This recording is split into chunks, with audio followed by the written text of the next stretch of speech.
उच्च माध्यमिक विद्यालय सहाड़ा के ऑनलाइन क्लासेस में आप सभी का स्वागत है। मैं विद्यालय परिवार की ओर से हरीश कुमार आज आपसे गणित विषय के बारे में चर्चा करूंगा। ये जो हमारा टॉपिक रहेगा आज का वो रहेगा बहुभुज। बहुभुज कक्षा 6, कक्षा 7 और कक्षा 8 इन तीनों कक्षाओं के लिए बहुत ही महत्वपूर्ण टॉपिक है। आज इस पर हम चर्चा करेंगे कि बहुभुज क्या होता है, इसके क्या क्या प्रकार होते हैं, उन्हीं के बारे में हम आज अध्ययन करेंगे इस टॉपिक के माध्यम से। तो बहुभुज का अगर हम अर्थ देखें तो बहुभुज दो शब्द निकल कर आते हैं इसमें। बहु का मतलब होता है बहुत सारे और भुज का मतलब होता है भुजाएं। बहुत सारी भुजाओं से अगर कोई आकृति बनती है तो वह बहुभुज कहलाती है। इसमें कुछ शर्तें होती हैं, जैसे भुजाओं से निर्मित आकृति कैसी होनी चाहिए, आकृति हमेशा भुजाओं से बननी चाहिए और आकृति हमेशा बंद होनी चाहिए। जैसे मान लीजिए मैं यूं कहूं कि अगर हमें बहुभुज बनाना है तो हमें कम से कम कितनी भुजाओं की आवश्यकता होगी जी। हमें एक बहुभुज बनाने के लिए कम से कम 3 भुजाओं की आवश्यकता होती है। 3 भुजाएं अगर हमारे पास है या 3 भुजाओं से ज्यादा भुजाएं हमारे पास है तो हम एक बहुभुज का निर्माण बड़ी आसानी से कर सकते हैं। तो अगर 2 भुजाएं हैं या 1 भुजा है तो बहुभुज का निर्माण नहीं किया जा सकता है। तो सबसे पहले आप इसकी परिभाषा नोट करेंगे, मैं यहां लिख देता हूं। तो परिभाषा होगी 3 या 3 से अधिक भुजाओं से निर्मित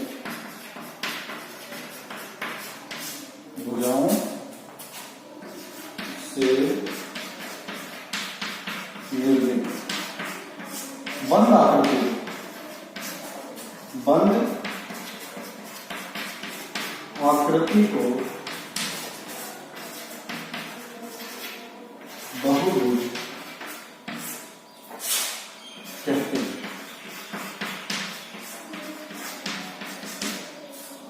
सभी बच्चे इसको उतार लीजिए, ये परिभाषा है, इसको आपको समझना है और याद भी करना है कि 3 या 3 से अधिक भुजाओं से निर्मित बंद आकृति को हम बहुभुज कह सकते हैं। अब बहुभुज के बहुत सारे प्रकार होते हैं, अनेक प्रकार के बहुभुज होते हैं।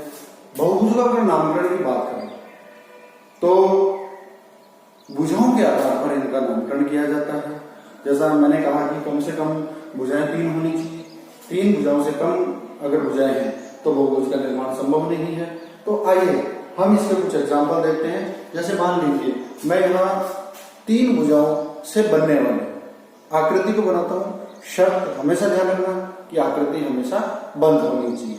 बहुभुज की शर्त है कि भुजाएं से निर्मित होना चाहिए और आकृति बंद होनी चाहिए। देखिए जैसे मान लीजिए मैंने एक भुजा, ये एक भुजा बना, इसी के संपर्क में आई हुई एक भुजा और बना, और इस भुजा को इसे मिलाते हुए एक तीसरी भुजा और बना। तो देखिए इसका नाम हो गया, मान लीजिए इस बिंदु को नाम देते हैं ए, बी और सी। अब यहां आप देखोगे कि एक भुजा ये होगी ए बी, एक भुजा ये बी सी और एक भुजा होगी ए सी। इस तरह से तो ये 3 भुजाएं हो गई और इन 3 भुजाओं को से मिलकर एक आकृति बनी जो आपके सामने है। और यह आकृति बंद आकृति है। खुली और बंद आकृति से तात्पर्य हमारा है कि जैसे मान लीजिए मैं इस तरह से कोई आकृति बनाऊं, उसमें भुजाएं तो 3 है लेकिन ये आकृति बंद आकृति नहीं है, यानी यहाँ से ये खुली हुई है, इसलिए इसको हम बहुभुज नहीं कह सकते हैं। तो बात करेंगे हम इस पे कि ये 3 भुजाओं से निर्मित आकृति है, आकृति बंद भी है, तो ये हो गया बहुभुज। बहुभुज बहुत से प्रकार के होते हैं। जैसे मान लीजिए पहला हमने यहाँ बनाया जिसमें 3 भुजाएं थी। अगर मैं भुजाओं की संख्या बढ़ा दूं, मान लीजिए कि हम 4 भुजाएं लेकर कोई आकृति बनाते हैं और वो आकृति बंद होनी चाहिए। तो जैसे मान लीजिए कि मैंने एक भुजा ये खींच दी, एक भुजा ये खींची और एक भुजा ये खींची और एक भुजा ये। अगर हम इसको नाम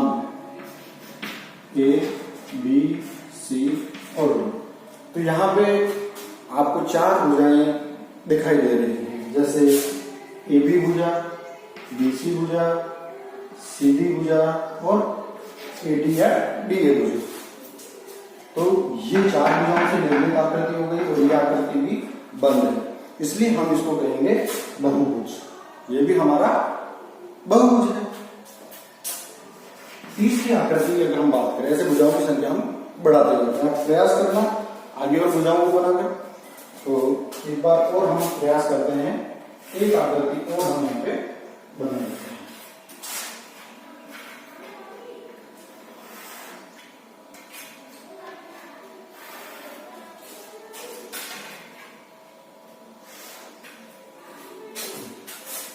ये हमारी एक आकृति बन गई, इसको नाम देते हैं हम A, B, C, D और E। तो इस आकृति में भी आप देखेंगे कि भुजाओं की संख्या 5 है और आकृति बंद है। तो एक भुजा ये हो गई AB, दूसरी भुजा BC, तीसरी भुजा DC, चौथी भुजा DE और पांचवी भुजा हो गई AE। तो इस प्रकार ये भी हमारा बहुभुज है। इसी प्रकार इसी क्रम से हम भुजाओं की संख्या बढ़ाते हुए एक बंद आकृति का निर्माण कर सकते हैं और वो सभी आकृतियां बहुभुज कहलाएंगी। अब अगर हम नामकरण की बात करें तो देखिए ये सभी आकृतियां बहुभुज हैं, परंतु भुजाओं के आधार पर इनका हम नामकरण कर सकते हैं, इनको हम नाम दे सकते हैं। जैसे मान लीजिए इसमें 3 भुजाएं हैं, तो इसका नाम हो जाएगा त्रिभुज। कौन सा बहुभुज है? ये त्रिभुज वाला बहुभुज है, तो इसका नाम होगा त्रिभुज। आप सभी त्रिभुज से पहले से परिचित हैं।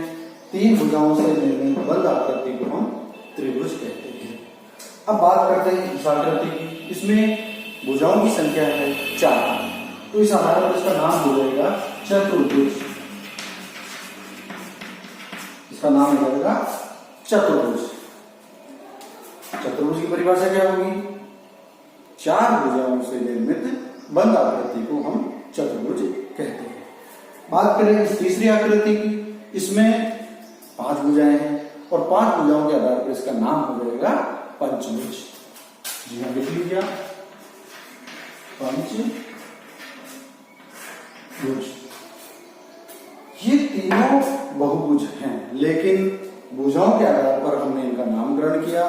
पहली आकृति का नाम दिया त्रिभुज, दूसरी आकृति का नाम दिया चतुर्भुज जिसमें 4 भुजाएं हैं, और तीसरी आकृति का नाम दिया हमने पंचभुज जिसमें 5 भुजाएं हैं।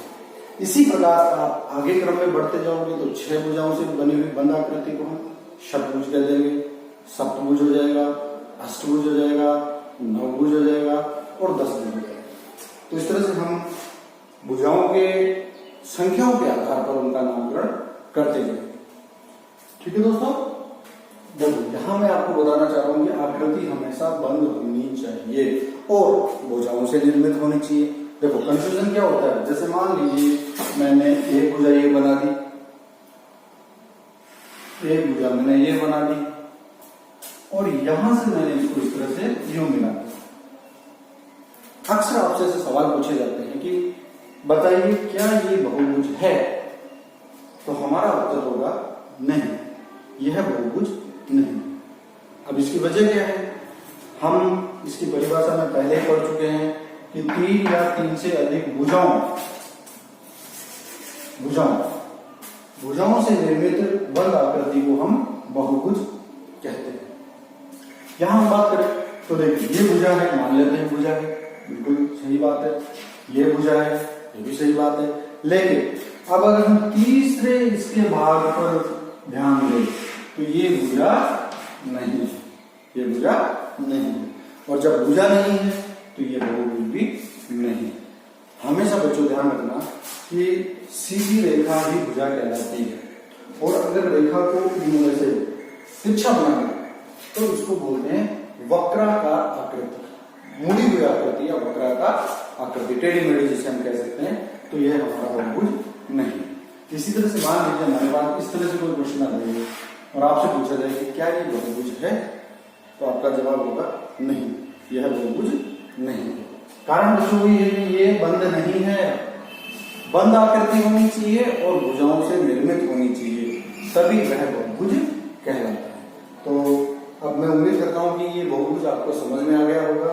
और इसी तरह से जो उदाहरण मैंने 3 यहाँ बहुभुज के उदाहरण आपके सामने पेश किए, त्रिभुज, चतुर्भुज और पंचभुज, तो बाकी के जो उदाहरण है मैं समझता हूँ कि आप समझ गए होंगे और अपनी कॉपी में बनाने का प्रयास करेंगे और उस बनाने के बाद में उसका नाम लिखकर उसका फोटो खींचकर आप मेरे को व्हाट्सएप कीजिएगा, ठीक है।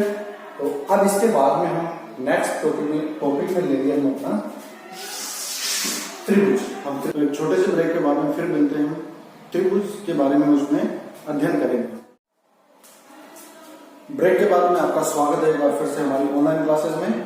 अभी हम चर्चा करेंगे त्रिभुज के बारे में। सबसे पहले आप सभी बच्चों से मैं कहूंगा कि इसकी परिभाषा आप अपनी नोटबुक में नोट कीजिए। इसकी परिभाषा होगी 3 भुजाओं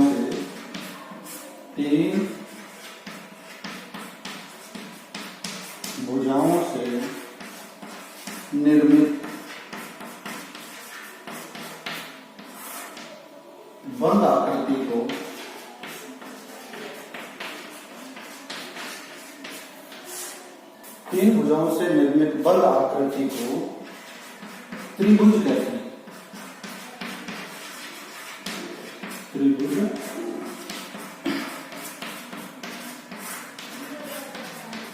कहते हैं।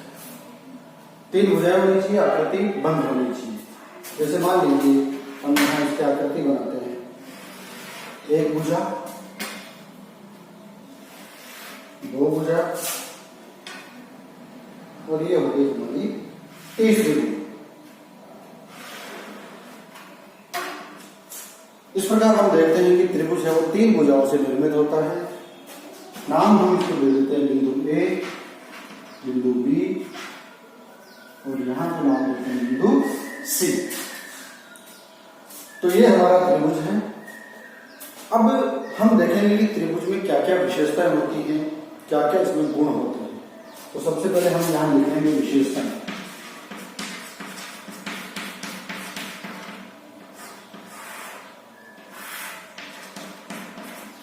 त्रिभुज की विशेषताएं मतलब ये जो बहुभुज है इसमें क्या क्या खास बातें हैं उसी की हम चर्चा करते हैं। नंबर 1, अगर हम देखें कि ये जो त्रिभुज है वो कितनी भुजाओं से निर्मित होता है। भुजाएं यानी एक त्रिभुज में कितनी भुजाएं हो सकती है। तो नाम से पता चल रहा है त्रिभुज, तो इसमें होती है 3 भुजाएं। 3 भुजाएं अगर आप इसको समझे तो त्रिभुज में 3 भुजाएं होती है। दूसरी विशेषता की बात करें कोण, एक त्रिभुज में कितने कोण होते हैं, तो इसका जवाब है 3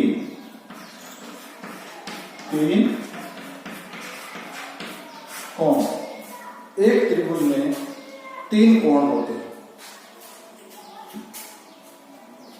अगर बात करें इनके शीर्षों की,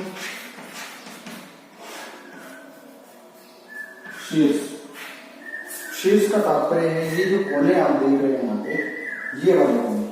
तो जाहिर सी बात है कि इसमें 3 ही शीर्ष होते हैं, 3 शीर्ष। तो इस प्रकार हमने देखा कि त्रिभुज में 3 भुजाएं होती हैं, 3 कोण होते हैं और 3 शीर्ष होते हैं। भुजाओं की अगर बात करें कि इसमें जो दी गई भुजाएं हैं वो कौन कौन सी भुजाएं, उनका नामकरण हम कैसे करें। तो जैसे मान लीजिए एक भुजा हमारी ये है, तो ये होगी भुजा ए बी। तो यहां लिख सकते हैं हम भुजा ए बी। ये भुजा हो गई है, इसका नाम हो जाएगा BC। यहां लिख देंगे हम भुजा BC। और ये जो है हमारी आपकी दूसरी भुजा AC। तो यहां लिख देंगे हम भुजा AC। तो इस तरह से हम देख सकते हैं कि त्रिभुज में 3 भुजाएं होती हैं, AB भुजा, बीसी भुजा और एसी भुजा। इसी तरह से अगर हम कोणों की बात करें, कोणों का तात्पर्य ये वाली भुजा का ये वाला शीर्ष, इस वाली भुजा का ये वाला शीर्ष जहां मिलकर ये जो आकृति बना रहे हैं इसको हम कहते हैं कोण। तो आप देख सकते हैं कि एक त्रिभुज में 3 कोण होते हैं, एक त्रिभुज में 3 कोण होते हैं और कोण को प्रदर्शित करने के लिए हम ऐसा एक संकेत काम में लेते हैं। ये जो संकेत है वो संकेत है कोण का, कोण का ये संकेत है। अब देखिए, तो हम यहाँ क्या लिख सकते हैं कि एक कोण ए, कोण बी और कोण सी। इस तरह से हम देखते हैं इसमें 3 कोण होते हैं, ये वाला कोण ए, ये वाला कोण बी और ये वाला कोण सी। बात की शीर्षों की, तो यहाँ 3 शीर्ष हैं, शीर्ष ए, शीर्ष बी और शीर्ष सी। इस तरह हम लिख सकते हैं शीर्ष ए, शीर्ष बी और शीर्ष सी। तो इस तरह से ये त्रिभुज की कुछ विशेषताएं हैं। अब देखिए त्रिभुज की और क्या क्या विशेषताएं होती हैं।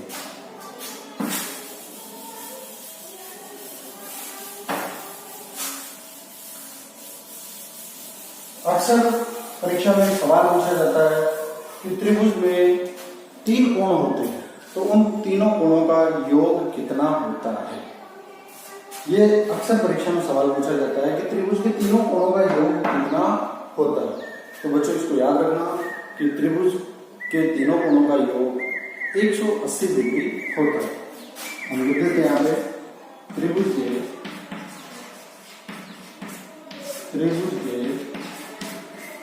तीनों कोणों का योग, तीनों कोणों का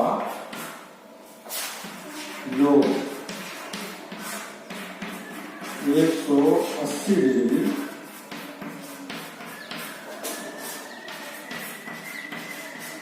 होता है। तो ये हो गया हमारा इंपॉर्टेंट एक बात सामने निकल के आई कि त्रिभुज के तीनों कोणों का योग 180 डिग्री होता है। इसे आप अपनी नोटबुक में उतार लीजिएगा और उसको अच्छे से अपने माइंड में सेट कर लेना, बिठा लीजिएगा। अब हम चर्चा करेंगे त्रिभुजों के प्रकार।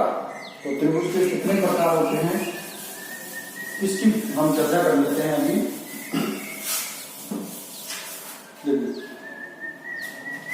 बात करेंगे त्रिभुजों के प्रकार। तो त्रिभुज के जो प्रकार होते हैं वो 2 आधारों पर आधारित होते हैं। उनके 2 आधार होते हैं। एक तो होती है भुजा, कि भुजा के आधार पर त्रिभुज कितने प्रकार के होते हैं, और एक होता है कोण, यानी कोण के आधार पर त्रिभुज कितने प्रकार के होते हैं। तो हम इन दोनों को यहाँ पे पढ़ने की कोशिश करेंगे।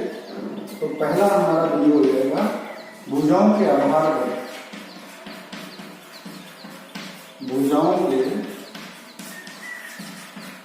आधार पर, भुजाओं के आधार पर त्रिभुज के प्रकार, त्रिभुज के प्रकार।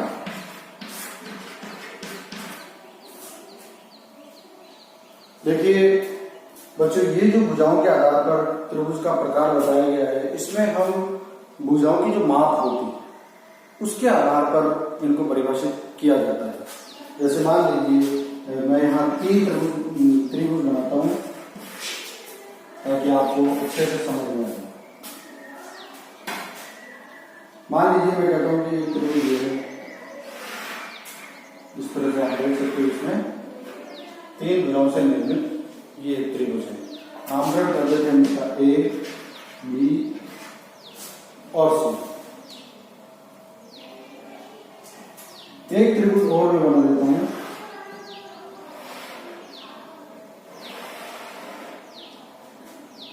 उसको नाम दे देते हैं पी क्यू आर।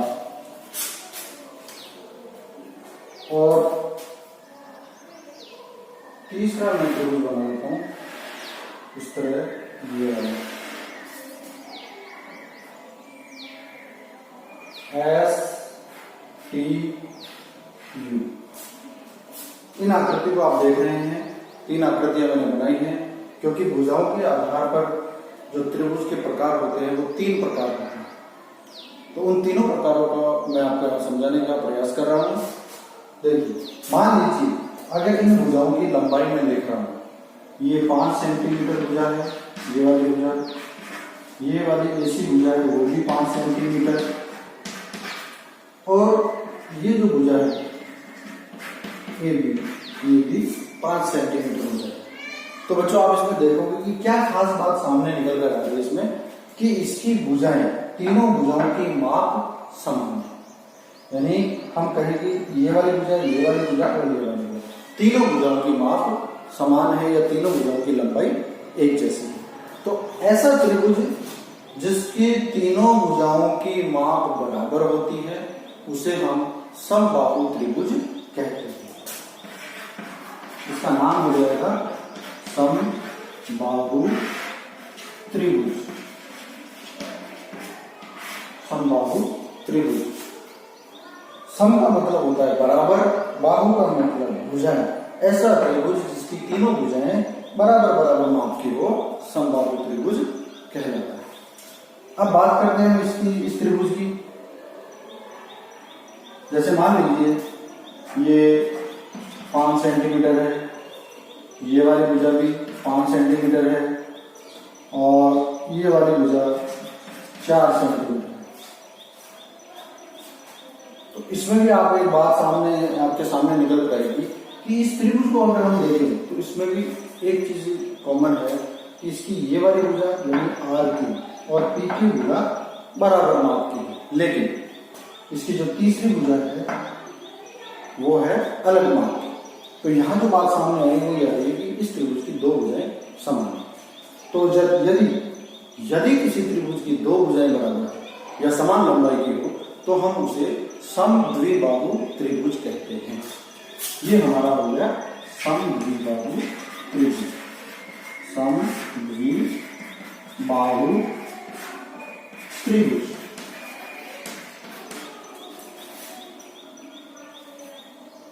अगर इसकी बात करूं मैं 3 सेंटीमीटर, 5 सेंटीमीटर और 4 सेंटीमीटर,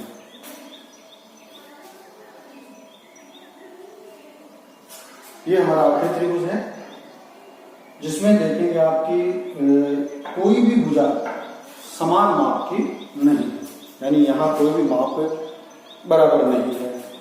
एस टी जो भुजा है वो 3 सेंटीमीटर की है, यू टी या टी यू 5 सेंटीमीटर की भुजा है, और एस यू 4 सेंटीमीटर की भुजा है। तो यहाँ इसके सामने निकल कर आई कि इसमें कोई भी भुजा बराबर माप की नहीं है। तो ऐसा त्रिभुज जिसकी तीनों भुजाएं अलग अलग माप की होती है उसे हम विषम बाहु त्रिभुज कहते हैं। तो आप इसको भी नोट कर सकते हैं, विषम बाहु त्रिभुज। विषम बाहु त्रिभुज। इस तरह से हमने देखा कि भुजाओं के आधार पर त्रिभुज है वो 3 प्रकार के होते हैं। भुजाओं के आधार पर त्रिभुज के प्रकार कितने हो गए? 3 प्रकार हो गए। नाम बताएंगे, समबाहु त्रिभुज, समद्विबाहु त्रिभुज और विषम बाहु त्रिभुज। तो ये हमने त्रिभुज के प्रकारों का अध्ययन किया। अब भुजाओं के आधार पर हमने अध्ययन किया, इसके बाद में हम कोणों के आधार पर त्रिभुज के प्रकारों का अध्ययन करेंगे। इसके लिए आपको थोड़ा सा इंतजार करना पड़ेगा। मेरा अगला वीडियो बहुत जल्द आएगा, तो आप इसको अच्छे से समझना। अगर कोई प्रॉब्लम हो, अगर कोई समस्या हो, कोई चीज समझ में नहीं आ रही तो आप मेरे को कॉल कर सकते हैं। आप मेरे व्हाट्सएप ग्रुप से जुड़े हुए हैं, तो उम्मीद है कि आपको अच्छा लगा होगा और आप अपनी पढ़ाई करें। जो नुकसान आपका हो गया है उसकी भरपाई करने का पूरा प्रयास करें। नमस्कार।